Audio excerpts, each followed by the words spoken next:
मी भाऊ तोरसेकर. तुम्ही बघत आहात प्रतिपक्ष. मित्रांनो, सध्या उद्धव ठाकरे आणि त्यांच्या पक्षाची अवस्था बघितली की मला एकेकाळी शिवसेनेचे प्रचार करणारे लोकप्रिय अभिनेते, विनोदवीर आणि चित्रपट निर्माता दिग्दर्शक दादा कोंडकेंची आठवण येते. त्यांच्या सिनेमात एक गाणं होतं, वर ढगाला लागली कळ, पाणी थेंब थेंब गळ. आणि ते गाणं अतिशय द्वयर्थी होतं, चावट होतं आणि त्यामुळे ते गाजलं सुद्धा खूप. लोकांना हसू यायचं त्या गाण्यातून. पण ते गाणं अश्लील द्वयर्थी होतं यात शंका नाही.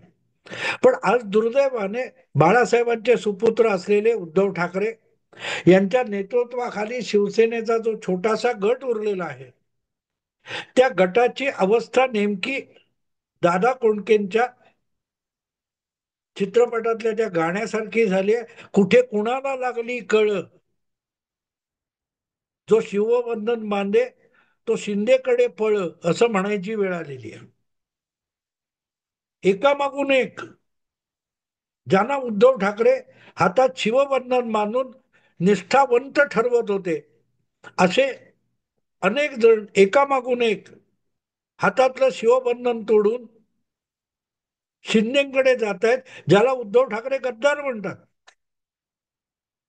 गद्दारीला निष्ठा ठरवण्याची ही स्पर्धा बघितली की कळत नाही कुठे कुणाला लागली आहे कळ. जो तो शिंदेकडे पळ. उद्धव ठाकरे गटातला प्रत्येक जण शिंदेकडे का पळतोय, याचं उत्तर जितकं शोधायला जावं तितकं ते अधिक जटिल आणि गुंतागुंतीचं होऊन जातं. मित्रांनो, काल परवाची गोष्ट आहे. 1 वर्षापूर्वी ज्या महाविकास आघाडीमध्ये उद्धव ठाकरे होते आणि ज्या उद्धव ठाकरेंच्या चेहऱ्यावरच लोकसभेची 2024ची निवडणूक महाविकास आघाडीने लढवली होती आणि भाजपच्या नेतृत्वाखालच्या महायुतीला महाराष्ट्रात दणका दिला होता. त्या महाविकास आघाडीचं नेतृत्व उद्धव ठाकरे करत होते आणि त्यांचा दबदबा इतका होता की कोल्हापूरची जागा ही महा विकास आघाडी म्हणून काँग्रेसला गेली. शाहू महाराज उभे राहिले. तर आपल्याला पर्यायी जागा म्हणून काँग्रेसच्या वाट्याची सांगली मिळाली पाहिजे, असा हट्ट उद्धव ठाकरेंनी केला. आणि त्यासाठी एका रात्रीत एक महान यशस्वी असलेले पहलवान चंद्रहार पाटील यांना उभाठा शिवसेनेत घेतलं.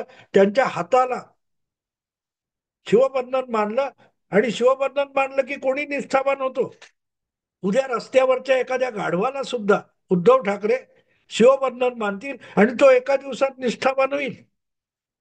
भाजपकडे वॉशिंग मशीन आहे म्हणून टिंगल केली जाते, पण यापेक्षाही पॉवरफुल वॉशिंग मशीन उद्धव ठाकरेंकडे आहे की ते काहीही काळं देखील वॉशिंग मशीन मध्ये टाकतात आणि बाहेर पाडलं की ते स्वच्छ झालेलं असतं. बाळासाहेब ठाकरे, उद्धव ठाकरे, आदित्य ठाकरे यांची अत्यंत गलिच्छ शब्दामध्ये निंदा नालस्ती करणाऱ्या सुषमा अंधारे ह्या एक दिवस शिवसेनेत आल्या, टपकल्या आणि बघता बघता त्या शिवसेनेच्या उपनेत्या झाल्या, लोकप्रिय नेत्या झाल्या, निष्ठावान झाल्या. आजपर्यंत सुषमा अंधारेंनी कधी खुलासा केला नाही की आपण बाळासाहेब ठाकरे यांचे अत्यंत गलिच्छ शब्दामध्ये निंदा का केली होती, उद्धव ठाकरे किंवा आदित्य ठाकरे यांना हिणवणाऱ्या भाषेत आपण का बोललो होतो, याचा एकदाही तर्कशुद्ध खुलासा सुषमा अंधारे करू शकलेले नाही. पण त्या उद्धव ठाकरेंच्या सर्वाधिक निष्ठ आहेत, एकनिष्ठ आहेत, निष्ठावान आहेत आणि त्यांचा प्रभाव वाढल्यामुळे नीलम गोरे सारख्या जवळजवळ 2-3 दशक शिवसेनेमध्ये निष्ठेने कार्यरत राहिलेल्या महिला नेत्याला शिवसेना सोडावी लागली, उद्धव ठाकरे यांची साथ सोडावी लागली. इतकी मोठी भयंकर काहीतरी चमत्कारिक वॉशिंग मशीन उद्धव ठाकरेंकडे आणि त्यामुळे ते कुठूनही एक नुसतं शिवबंधन बांधा अक्षता टाकल्यावर लग्न लागलं म्हणतात. तसं उद्धव ठाकरेंच्या शिवबंधनाच्या अक्षता कोणाच्याही डोक्यावर टाकल्या की तो विनाविलंब निष्ठावान शिवसैनिक होऊन जातो. अगदी बाळासाहेबांनी आम्हाला काय शिकवलं असली भाषा बोलायला लागतो. बाळासाहेबांच्या हयातीमध्ये जे लोक कधीही शिवसेनेत नव्हते आणि उद्धव ठाकरेंच्या कृपेने जे नेते उपनेते झाले नंतर येऊन, ते सुद्धा बाळासाहेबांनी आम्हाला अमुक शिकवलं वगैरे बोलतात, तेव्हा हसावं की रडावं हे कळत नाही. आणि मग असे लोक अचानक एक दिवस उठतात आणि यांना लाथ मारून निघून जातात. तुम्हाला आठवतं मित्रांनो, 2019 ची विधानसभा निवडणूक होती. काँग्रेसचे आमदार अब्दुल सत्तार उठले आणि मुख्यमंत्री निवास वर्षा बंगल्यावर गेले. देवेंद्र फडणवीसांना भेटले. देवेंद्र फडणवीसांनी त्यांना स्वागत केलं, चहा वगैरे पाजला आणि सांगितलं जा मातोश्रीवर. अब्दुल सत्तार मातोश्रीवर आले आणि उद्धव ठाकरेंनी मोठ्या वाजत गाजत कॅमेऱ्यासमोर अब्दुल सत्तार यांच्या हाताला शिवबंधन बांधलं. ते निष्ठावान झाले. 2019 मध्ये परत एकदा शिवसेना आमदार म्हणून निवडून आले, मंत्री पण झाले. उद्धव ठाकरेंच्या याच्यामध्ये या नव्याने निष्ठा दाखवणाऱ्यांना भरपूर फायदा मिळतो. तसे अब्दुल सत्तार हे मंत्री पण होऊन गेले. पण ज्या वेळेला एकनाथ शिंदे यांनी उद्धव ठाकरेंच्या भाषेत गद्दारी केली, तेव्हा त्यात शिवबंधन तोडून गद्दार झालेला अस्सल मावळा कोण असेल तर तो अब्दुल सत्तार होता. मला अब्दुल सत्तार यांचं एक वाक्य आठवतं. ज्या वेळेला 2019चे निकाल लागल्यानंतर सरकार बनवण्याची घालमेल चालू होती, तेव्हा अखंड शिवसेनेतून कुठे फुटायची हिंमत केली तर त्याला सोडणार नाही अशी भाषा अब्दुल सत्तार बोलत होते. एवढे निष्ठावान होते. पण जेव्हा एकनाथ शिंदे बरोबर 2.5 वर्षांनी शिवसेना सोडायची वेळ आली, तेव्हा त्यांच्याबरोबर सगळ्यात पहिला नंबर अब्दुल सत्तारांचा होता. आणि आता तर हळूहळू करत त्या गद्दारांकडे जायला शिवसेनेचे आमदार खासदार इतके उतावळे झालेत की कुठे कुणाला लागली कळ तेच समजत नाही. असली कसली कळ लागलेली आहे उभाटा शिवसेनेतल्या विविध नेत्यांना, आमदारांना, खासदारांना, माजी आमदार, नगरसेवक वगैरे, की जो उठतो तो पळत पळत जातो एकनाथ शिंदेकडे. आणि जसजशा महापालिकेच्या किंवा जिल्हा परिषद वगैरे निवडणुका येत आहेत, त्या बघितल्या की हा वेग पळून जाणाऱ्यांचा वाढत चाललेला आहे. चंद्रहार पाटील हे एक उदाहरण मी तुम्हाला सांगितलं. संजय पवार हे दुसरं उदाहरण आहे. आणि संजय पवार कोण आहे लक्षात घ्या. शिवसेनेचे 2 तुकडे 3 वर्षापूर्वी 20 जून 2022 ला झाले. तेव्हा शिवसेनेचा अधिकृत म्हणून पराभूत झालेला उमेदवार राज्यसभेचा, त्याचं नाव संजय पवार आहे. वास्तविक कोल्हापूरचेच युवराज संभाजीराजे छत्रपती यांना परत एकदा राज्यसभेत जायचं होतं.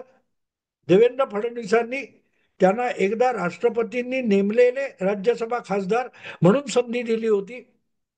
त्यांना परत 6 वर्ष खासदार व्हायचं होतं, म्हणून त्यांनी असा विचार केला होता 2022 मध्ये की भाजप 2, शिवसेना 1, काँग्रेस 1, राष्ट्रवादी 1 असे खासदार निवडून येण्याची संख्या आहे. पण 6वा खासदार जो निवडून येईल तो एका पक्षाकडे तेवढी ताकद नाहीये, म्हणून सगळ्यांनी आपल्याला पाठिंबा द्यावा आणि आपण अपक्ष म्हणून खासदार होतो. ही ऑफर छत्रपती संभाजीराजे यांनी दिली होती, पण उद्धव ठाकरे यांनी ती साफ फेटाळून लावली.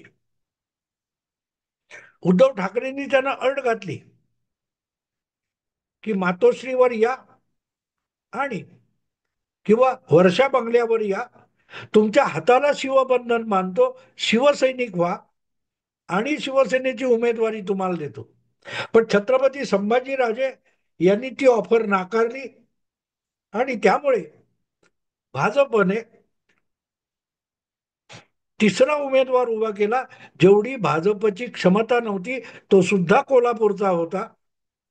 मग उद्धव ठाकरे यांनी कोल्हापूरचे जिल्हा प्रमुख असलेले संजय पवार यांना आमदार आपला लोकसभेच्या राज्यसभेच्या खासदार पदासाठी उमेदवार करून टाकलं आणि झालं. बघता बघता शिवसेनेमध्ये उलघाल सुरू झाली. देवेंद्र फडणवीस वारंवार सांगत होते की मी हे सरकार पाडणार नाही, हे सरकार आपल्याच विरोधाभासाच्या ओझ्याखाली दबून कोसळणार आहे. आणि झालं तेच.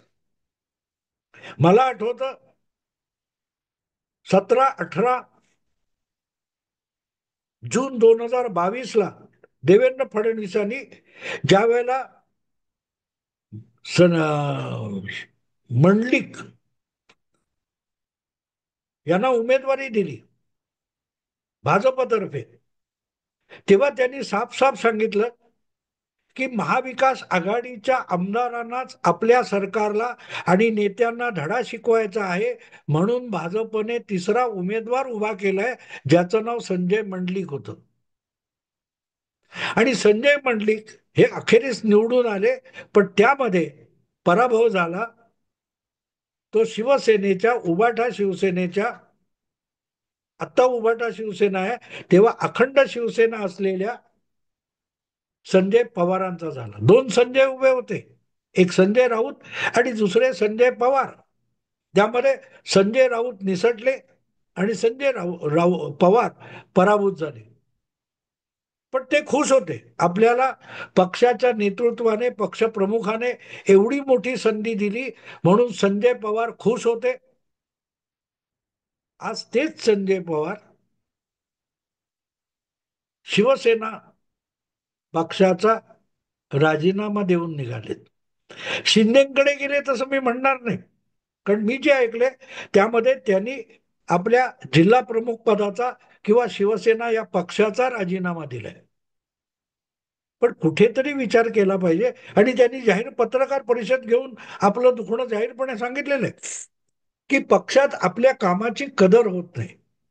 आता गंमत बघा, जी गोष्ट पत्रकार परिषद घेऊन कोल्हापूरमध्ये संजय पवार सांगतात, नेमकी तीच गोष्ट कुठल्या तरी चॅनेलला मुलाखत देताना किंवा पत्रकार परिषद देताना घेताना किंवा एखाद्या जाहीर सभेमध्ये भास्कर जाधव सुद्धा सांगतात की आपण शरद पवारांची साथ सोडून 2019 मध्ये शिवबंधन हाताशी बांधलं, ही आपली सगळ्यात मोठी चूक होती असं भास्कर जाधव यांनी जाहीरपणे सांगून टाकले. मुलाखतीत सांगून टाकले ती आपली चूक होती. याचं कारण शरद पवारांनी आपल्याला भरपूर काही दिलं होतं. आपल्या कामाची, क्षमतेची, कर्तृत्वाची शरद पवारांनी कदर केली होती असं भास्कर जाधव यांचं म्हणणं आहे. पण त्याचाच दुसरा अर्थ असा होतो की त्या पवारांना बाजूला सारून आपण उद्धव ठाकरेंकडे आलो, उद्धव ठाकरेंचं नेतृत्व स्वीकारलं. त्या उद्धव ठाकरेंना भास्कर जाधवच्या कर्तबगारीची, गुणवत्तेची काडी मात्र किंमत नाही, असाच भास्कर जाधव यांच्या बोलण्याचा अर्थ होत असतो. जे भास्कर जाधव काही दिवसापूर्वी मुलाखतीत किंवा सभेत बोलले, नेमक्या त्याच आशयाचे शब्द संजय पवार हे आता शिवसेनेचा राजीनामा दिल्यानंतर, उबाठा शिवसेनेचा राजीनामा दिल्यानंतर बोलत आहेत. सांगलीचे चंद्रहार पाटील आणि मोठीच्या मोठी कतार आहे. कधी ठाण्यामध्ये, कधी भिवंडीमध्ये, कधी संभाजीनगरमध्ये, कधी मुंबईमध्ये, एकामागून एक कोल्हापूरमध्ये मोठ्या संख्येने शिवसेनेचे माजी नगरसेवक शिंदे गटात गेल्याची बातमी आली. कोण भाजपमध्ये जाते, कोण शिवसेनेमध्ये जाते शिंदेच्या. पण हे का चाललंय, हे कसं थोपवायचं, याचा विचार सुद्धा उद्धव ठाकरे यांच्या मनाला शिवत नाही. उलट मोठी छाती फुगवून उद्धव ठाकरे किंवा त्यांचे जवळचे सहयोगी आदित्य ठाकरे असतील किंवा संजय राऊत असतील ते ठामपणे सांगतात, ज्यांना जायचं त्यांनी सोडून जा, निघून जा. पक्षाच्या नेतृत्वाने घेतलेले निर्णय मान्य नसतील त्यांनी सरळ सोड निघून जावं.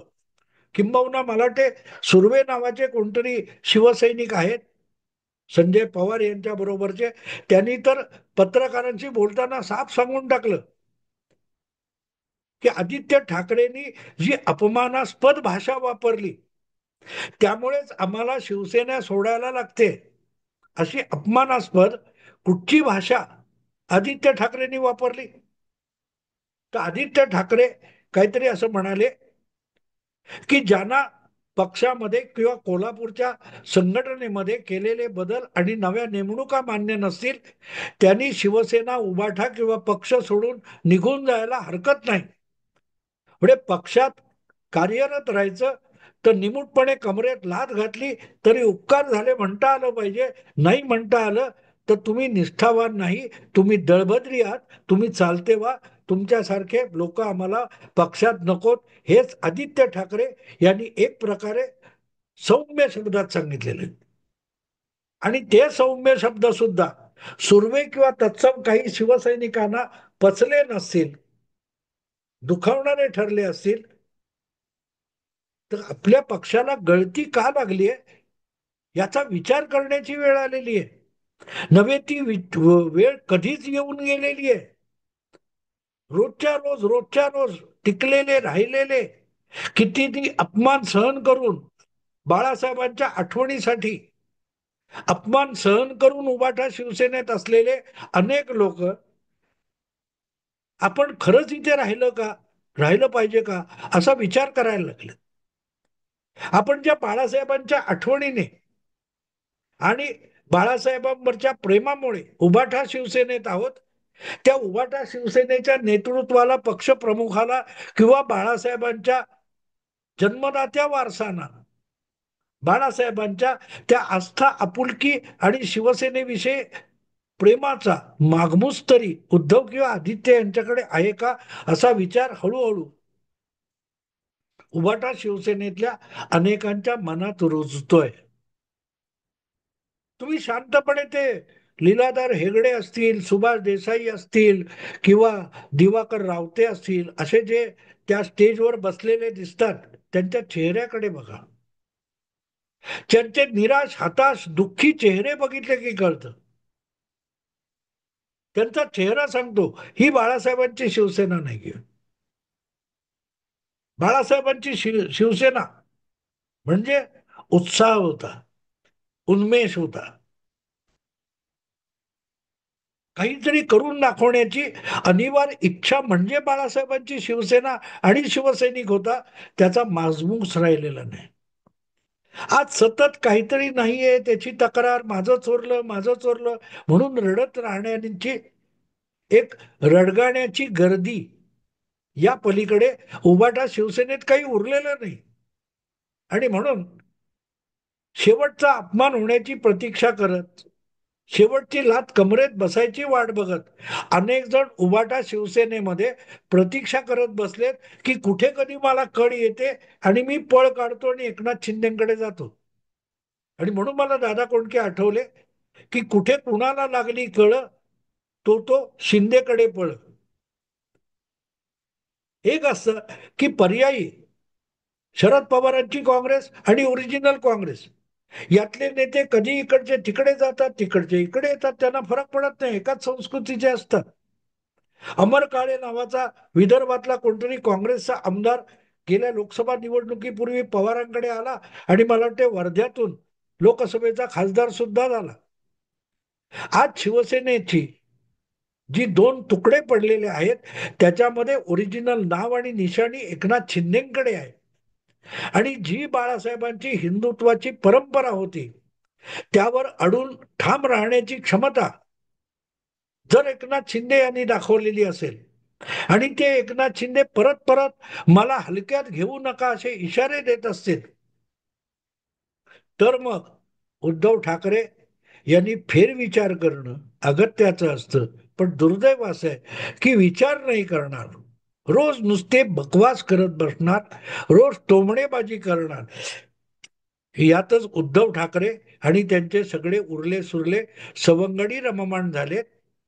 आणि त्यामुळे ज्यांचे हात शिवशिवतात, ज्यांना काहीतरी केल्याशिवाय चैन पडत नाही, अशा शिवसैनिकांना उबाठा शिवसेनेमध्ये स्थान राहिलेलं नाही. बाळासाहेबांची शिवसेना म्हणजे काहीतरी करणार आणि त्यावरून गहजब होणार, ही शिवसेनेची ओळख होती. आज शिवसेनेची ओळख म्हणजे काय आहे? उबाठा शिवसेनेची ओळख काय आहे? कोणीतरी मला मारलं, हा मला सारखा मारतो, तो असं करतो तसं करतो, म्हणून सारखं किरकिरणारं रडणारं पोर असतं. त्यापेक्षा उबाटा शिवसेनेचं स्वरूप किंचितही वेगळं राहिलेलं नाही. आणि त्यामुळे जणू काय प्रत्येक जण आपल्याला कधी धक्का बसतो, आपल्याला कधी लाद बसते आणि आपल्याला कधी कड येते, त्या दिवशी पळ काढू या निर्णयाप्रत आलेला आहे. मग त्याचं नाव सुर्वे असेल, त्याचं नाव पवार असेल, त्याचं नाव चंद्रहार पाटील असेल किंवा आणखीन काही असेल. कदाचित एकनाथ शिंदे अधिक सेन्सिटिव्ह असतील, संवेदनशील असतील, म्हणून ते 3 वर्षापूर्वी बाजूला झाले. त्यांच्याबरोबर 40 आमदार बाहेर पडले, तेही अधिक सेन्सिटिव्ह असतील. काही लोकांना ती वेदना कळायला उशीर लागतो, काही लोकांना लवकर कळते. त्यामुळे एकनाथ शिंदे ज्या हेतूने 3 वर्षापूर्वी उद्धव ठाकरे यांच्यापासून दुरावले, त्यापेक्षा आजही एक एक करत बाहेर पडणाऱ्या उभाठ्यातल्या शिवसैनिकांची किंवा शिवसेना नेते, माजी नगरसेवक वगैरे यांची अवस्था वेगळी आहे, वेगळी नाहीये. त्यांना अपमान सहन करण्याचा कंटाळा आलाय, लाज वाटायला लागली की आपण कोणाचं समर्थन करतोय, आपल्याला लाथा घालतोय, आपला अपमान करतोय, पदोपदी अपमान करतोय. एकनाथ शिंदेकडे गेलो तर निदान अपमान होणार नाही, काय पद मिळेल न मिळेल. पण जितके सन्मानाने आपण बाळासाहेबांच्या सोबत होतो, तितक्या सन्मानाने जर एकनाथ शिंदे यांच्या शिवसेनेत जाता येत असेल, राहता येत असेल, तर तिथे गेलं पाहिजे. म्हणूनच एक एक करून जात आहेत. कुठे कोणाला लागली कळ, जो तो शिंदेकडे पळ. असं मित्रांनो, आता इथे थांबतो. आवडलं लाईक करा, शेअर करा. कदाचित अमेरिकेत आम्ही केलेला शेवटचा व्हिडिओ असेल. प्रतिपक्षाला लाईक करा, सबस्क्राईब करा. नमस्कार.